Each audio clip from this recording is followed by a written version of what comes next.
what you call a CMA, and then there's a AVR, ARV. I keep on saying AVR, ARV, right? Look, how about we do this?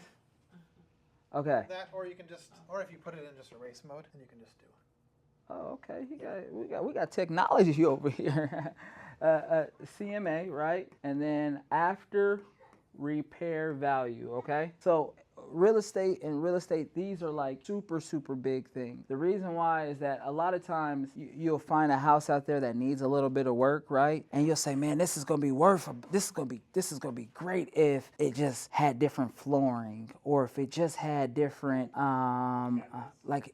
different cabinets, or if this wall was opened up, or if the backyard was taken up. That's the after repair value, okay? The CMA is your cost market analysis. So that's figuring out, or comparative market analysis too, cost or comparative. So that's taking all the different properties around and then coming up with what this property could potentially be or what it should price at. And that's where you get like things like the square footage, right? How much per square foot? Is it like 180 per square foot or whatever? How many bathrooms? How big is the kitchen? And it takes that, all these different things, and it puts it into like an algorithm to tell you where you're at. When you're about to like close on a house, they do a inspection, or they do their appraisal.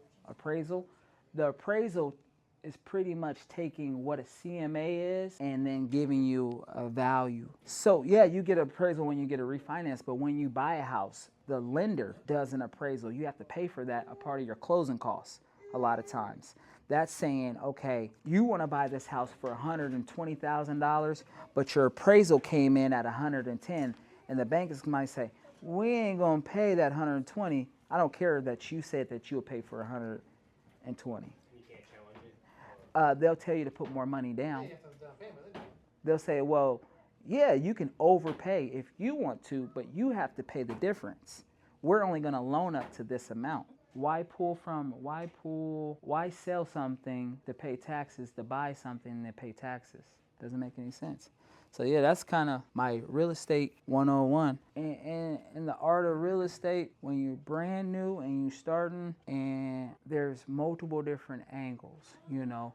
You got your realtor way, you got your assignment way, then you have your like a broker, like I would say like more like me. I'm like a personal, like I just buy it myself, like principal way. Yeah, like me, I don't do assignment deals. Like assignment would be like, I know him, he wants to sell his house. You're going to do an assignment deal with me. I'm going to assign this to another person who's going to buy the house, and I play like the middleman. Like you get it on contract. That's what that is. It's that weird line between a realtor and just like an investor type of person. Like I got a property before and I did it on assignment, and it could get a little fishy because she wants to finally let the house go, right? The house need all types of work. The house is leaking, you know, the porch is all left way.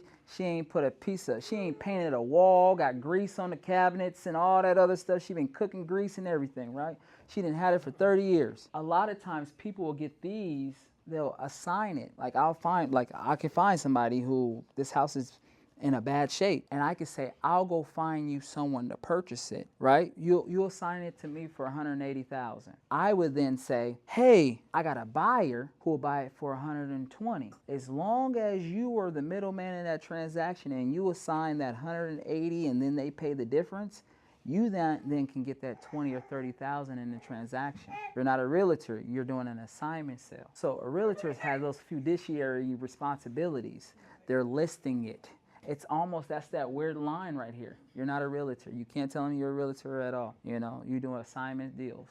Realtors have different rules, and they have different opportunities for like RMLS, things like that. When you're doing assignment, it's basically, I wouldn't call it under the table. It's more like you're a broker. You're doing like you're a broker in a deal. So like an assignment and a broker are very close. It's like you're brokering, like you're the middleman in a transaction. A realtor is someone who's going to list it. They're going to act as a person who's going to help, sell your property and list it on the market and have tours. And then when you get offers, they're going to share them with you.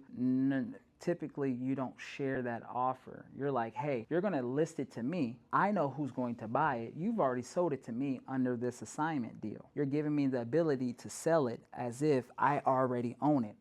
And I challenged myself one night. I said, I'm going to sit on here and I'm going to do as many grants as I can and watch Netflix. By the morning, I had 5 grand. Literally. Sat there and I went on as many of these little sites and I was like, copy, paste, just my information.